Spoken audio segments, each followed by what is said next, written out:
Assalamualaikum warahmatullahi wabarakatuh. Apa khabar anak-anak Ustazah?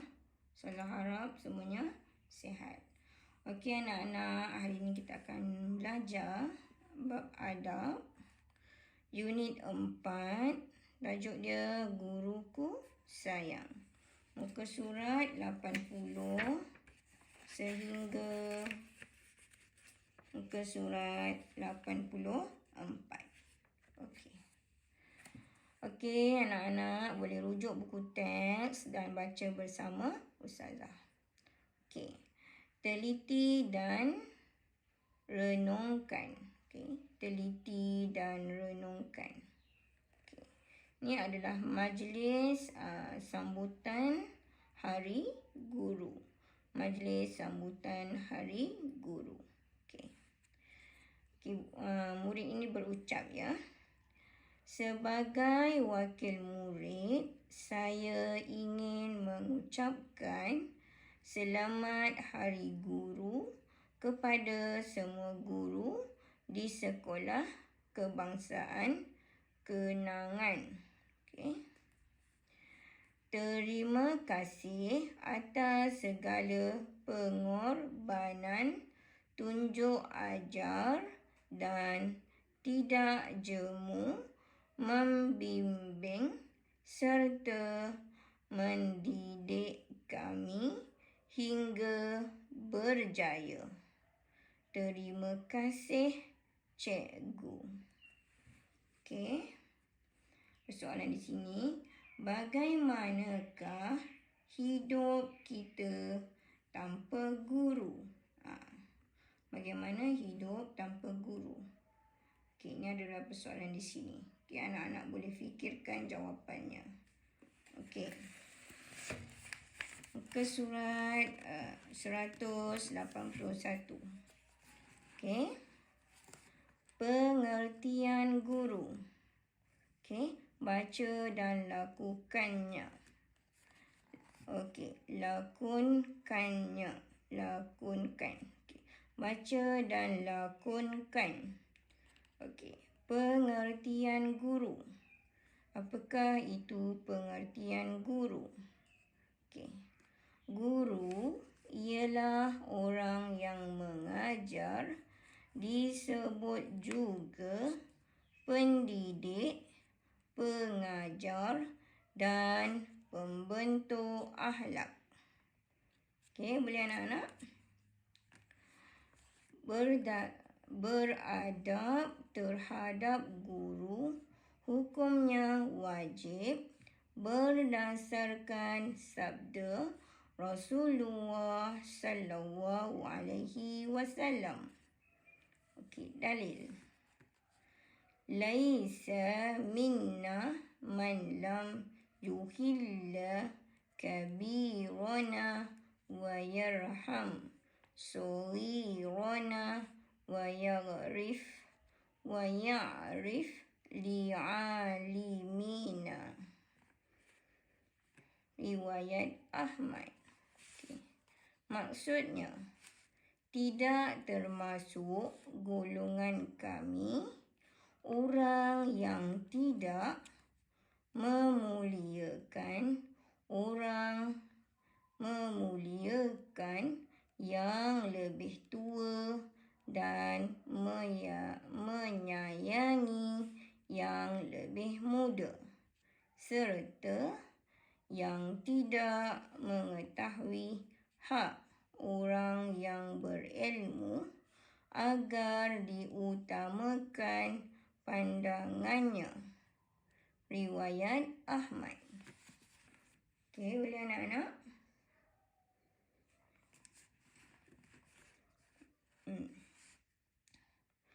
Okey, maksudnya apa di sini?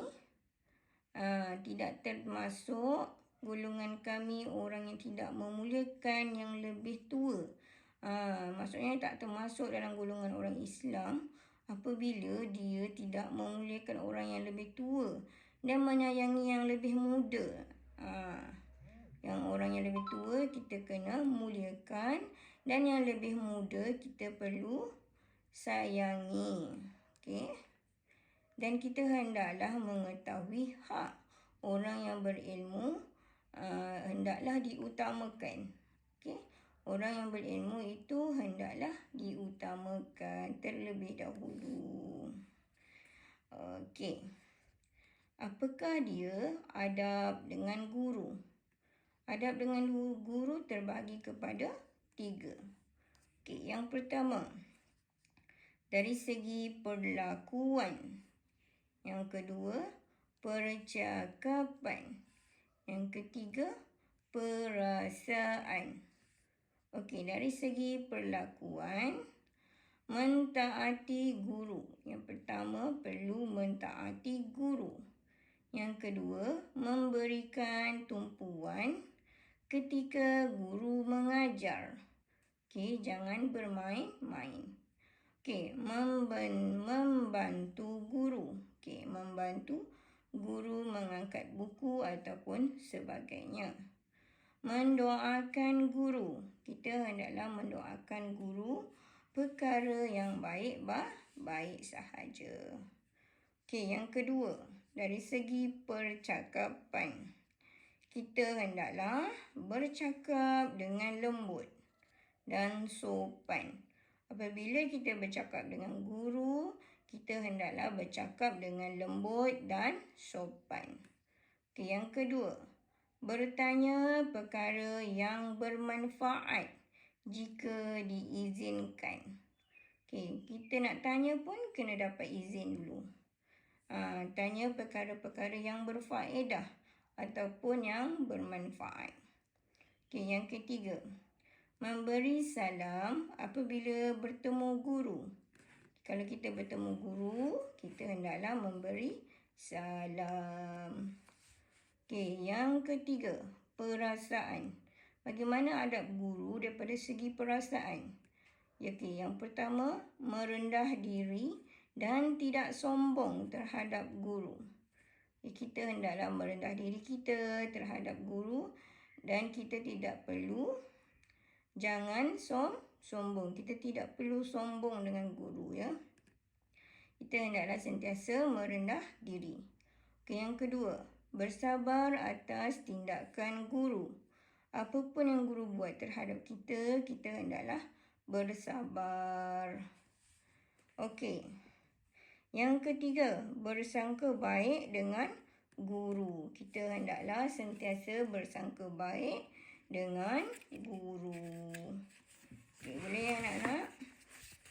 Okey, muka surat 182.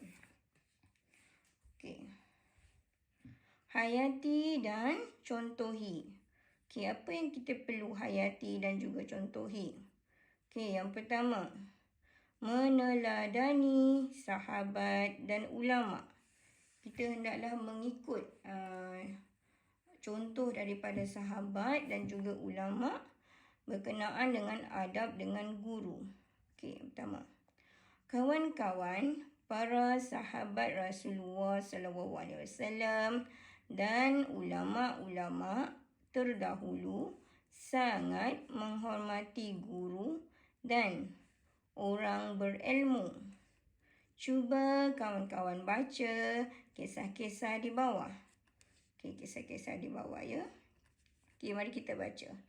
Yang pertama, menghormati guru. Okey, para ulama dulu dia menghormati guru. Para sahabat menghormati guru, Okey, yang pertama, para sahabat tidak berbual sesama mereka sekiranya Rasulullah SAW hadir kerana malu dan hormat kepada Rasulullah SAW. Okey, mereka tidak berbual-bual kerana mereka menghormati Rasulullah sebagai guru dan juga mereka berasa malu kepada Rasulullah SAW. Okey, nombor 2, membantu guru. Nombor 2, membantu guru. Okey.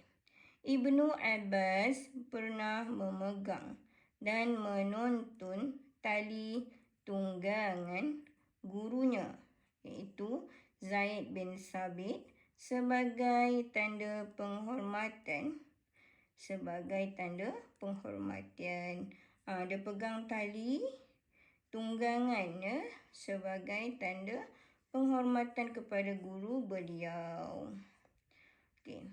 Abdullah bin Mas'ud radhiyallahu anhu sentiasa berkhidmat kepada Rasulullah SAW dengan menyediakan kasut dan tongkat ketika baginda hadir ke sesuatu majlis. Dia sediakan apa anak-anak? Kasut dan juga tongkat Rasulullah SAW sebagai tanda membantu gurunya. Okey, mari kita lihat ada info di bawah ni. Okey. Zaid bin Sabit merupakan antara penulis wahyu Rasulullah SAW.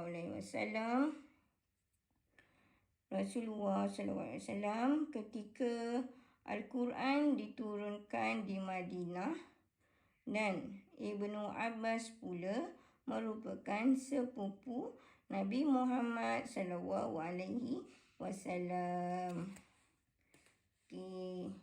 Zaid bin Sabit merupakan antara penulis wahyu Rasulullah SAW ketika Al-Quran diturunkan di Madinah, dan Ibnu Abbas pula merupakan sepupu Nabi Muhammad SAW.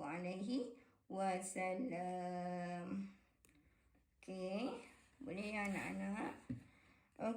Di sini mutiara di sini. Apakah mutiara di sini ya? Memupuk semangat mencintai ilmu dalam diri. Kita hendaklah sentiasa memupuk semangat mencintai ilmu dalam diri kita.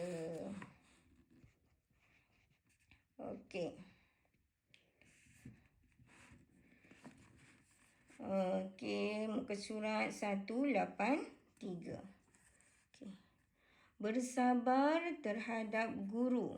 Kita hendaklah bersabar terhadap apa yang guru lakukan kepada kita, ataupun apa yang guru suruh kita lakukan. Contohnya Ibnu Abbas radhiyallahu anhu sanggup menunggu di hadapan rumah gurunya, iaitu Zaid bin Sabit, yang sedang tidur sehingga beliau terjaga kerana hendak menuntut ilmu. Dia tidak kejut, tapi dia tunggu sampai guru dia bangun. Itu menunjukkan dia adalah bersabar terhadap gurunya. Seterusnya, bersopan dengan guru. Apakah contoh para sahabat bersopan dengan guru? Yang pertama, Imam Asy-Syafi'i menyelak halaman buku di hadapan gurunya Imam Malik dengan perlahan kerana segan dan tidak mahu mengganggu gurunya yang sedang mengajar. Faham? Dia selak buku perlahan-perlahan sebab tak nak mengganggu gurunya. Boleh anak-anak? Macam ni. Demikianlah ketinggian akhlak para sahabat dan ulama terhadap guru. Marilah kita sama-sama mencontohi akhlak yang terpuji ini, sebagaimana yang diajar oleh Rasulullah SAW.